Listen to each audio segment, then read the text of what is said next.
Otra.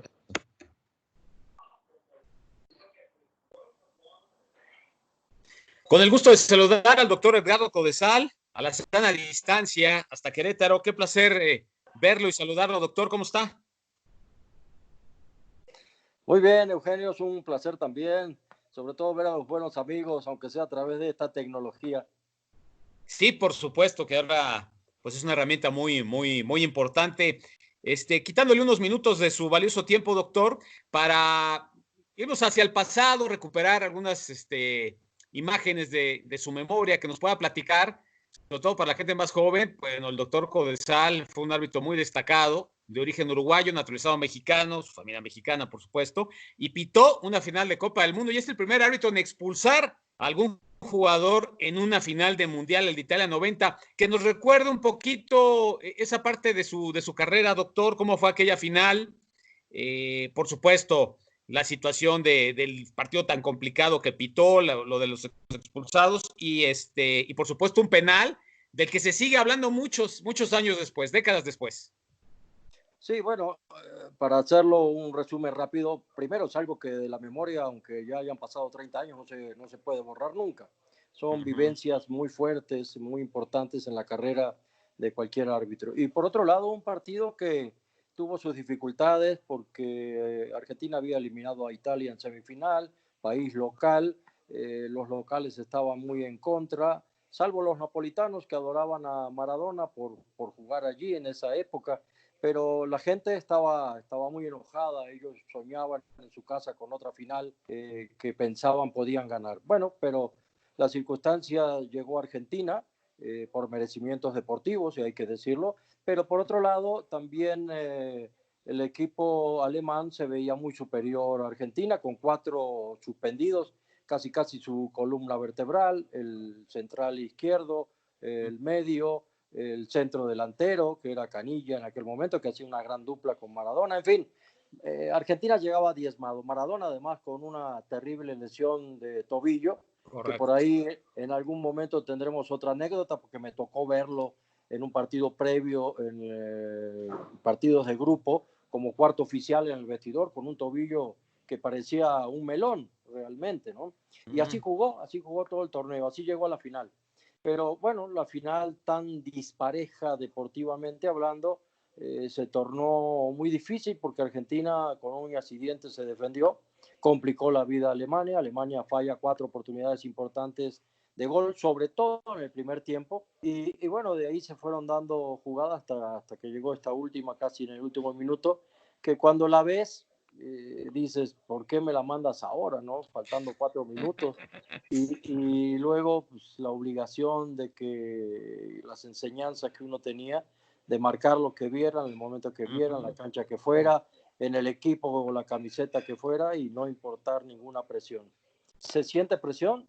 Sí se siente, porque uno sabe que está en una final del mundo, uno sabe que no falta ya nada de tiempo, uno sabe que va 0-0 y que puede ser definitivo como a la postre fue.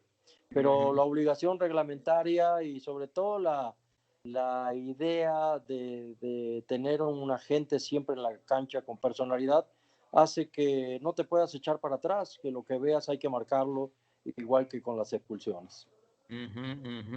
Pero bueno, ¿qué pasó por su mente en ese instante? Primero, la situación de aquella patada que le dan, creo que fue a Jürgen Klinsmann, artera. ¿Qué pasó en ese instante en su mente? Es decir, inmediatamente reaccionó, se la pensó por el escenario, todas las circunstancias que usted platica. Sabemos que al final obviamente salió la roja, ¿no? Pero ¿qué pasó en ese instante, en esos segundos por su mente? Bueno, pasó precisamente en la secuencia al revés de lo que usted me está platicando. Lo primero que me viene a la mente cuando veo la patada es roja, por el tipo de patada, porque cuando estás metido entre la cancha hay momentos que te dedicas nada más a tratar, y sobre todo en partidos de esa trascendencia, a tratar de ver todo. Y la patada produce como una reacción en el cerebro que está preparado y está enseñado a reaccionar frente a infracciones, inmediatamente te dice roja, ¿no?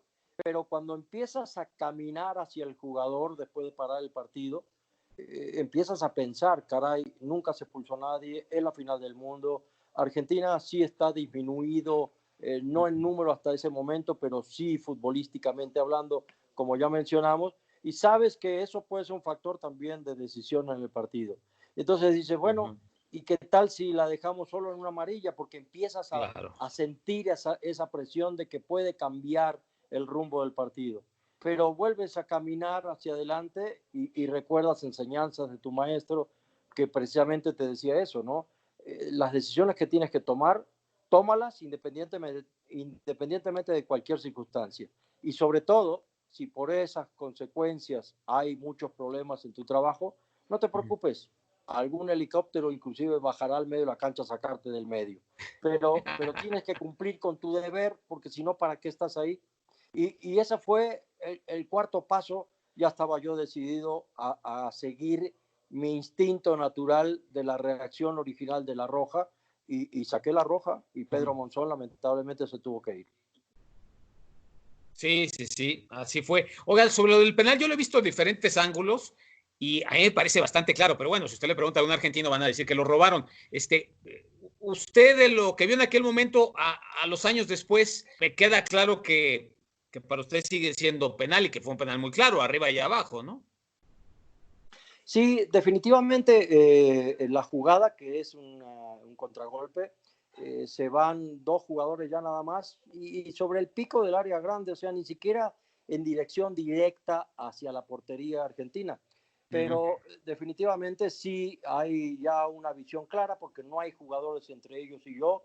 Yo me voy cerrando en la carrera para tratar de ir teniendo mejor ángulo y sí veo que el defensor argentino, que en este caso fue Sensini, estira la pierna derecha, que me parece que inclusive cuando hablamos ya de anatomía y de anatomía funcional, la pierna derecha no puede llegar nunca hacia la derecha del otro jugador donde venía el balón. O sea, lo normal para poder tener y recorrer distancia es barrerte con la pierna izquierda, lo cual te da recorrido por el piso y te permite llegar con mayor facilidad sin tocar al adversario. Bueno, aquí se hizo al revés. Era el lugar de Batista, que era el defensa central argentino que estaba castigado, un hombre de mucha experiencia que no pudo estar en la cancha. Creo que Sensini le gana la desesperación y no llega al balón y obviamente con el antebrazo sobre la cintura se apoya sobre el jugador y lo derriba. Que el jugador alemán sí magnifica, sí también lo vi y para mí fue evidente que el jugador siente contacto y se deja caer, o sea, afloja el cuerpo. Pero eso no quita que no haya sido penal. La falta existe y no hay falta, como siempre se dice, ni pequeñas, ni medianas, ni grandes para marcar un penal. ¿Qué consecuencias tuvo aquel partido, que seguramente es la cúspide de su carrera, doctor, en su vida profesional y su vida particular? Bueno, obviamente cambia toda la vida porque primero que nada mi decisión de retirarme con ese último partido, que no estaba yo todavía mentalmente preparado. En aquella época los árbitros llegábamos hasta los 50 años, yo tenía 39 y sentía que tenía mucho tiempo por delante. Pero también siguiendo las enseñanzas de mi maestro, que fue mi padre además, decía que el árbitro, independientemente de su edad, que llegue a dirigir una final del mundo, más en aquella época donde no se ganaba dinero, no éramos profesionales, se tenía que retirar porque no había un partido más trascendente que ese. Y así lo hice, a pesar de que sí sentía yo mucha nostalgia de dejar la cancha. Pero seguí esos consejos, me retiré prácticamente terminando ese partido. Pero por otro lado, de ahí para adelante cambia mucho la vida porque esa final tuvo mucha repercusión mediática, el penal que lo decide, la masa del pueblo argentino que se vuelca a decir que es un robo, que fue muy doloroso, porque además yo le puedo decir que mi abuelo era argentino, cruzó el río y allí se casó y tuvo a mi padre y después siguió la familia. Pero inclusive eso me hizo sentir cuando los himnos fueron abucheados, silbados e insultados, el himno argentino, me hizo sentir a mí también una rebeldía. Y le dije a Maradona, Diego, no se caliente, demuestre con la calidad de jugador que usted tiene. Y se enojó más, o sea, fue muy triste. O sea, todo el partido empezó desde antes de pitar empezó con problemas. Entonces, Caliente, sí, sí. era muy difícil, muy caliente. Cada jugada era, ya sabíamos, te dieron órdenes que Argentina no puede ganar. Muy triste Ujú, porque yo tenía mucho contacto con gente que quiero mucho en Argentina y mucha ujú. cercanía, inclusive familiar con la Argentina. Pero bueno, eso los argentinos y el fanatismo que tienen no lo van a entender nunca. Y por otro lado, también me ha dolido mucho que el propio Andrea Breme haya dicho 20 años después que a él no le pareció penal.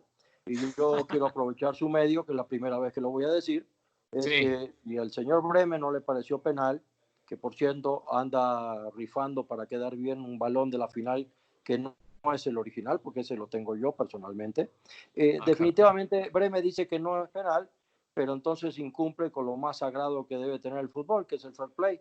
¿Por qué no lo Claro. tiró fuera? ¿O por qué no se negó a tirarlo y lo ejecutó de manera magistral contra un portero que era un extraordinario atajador? Pero bueno, eso es otra de las historias que quedan de esta final.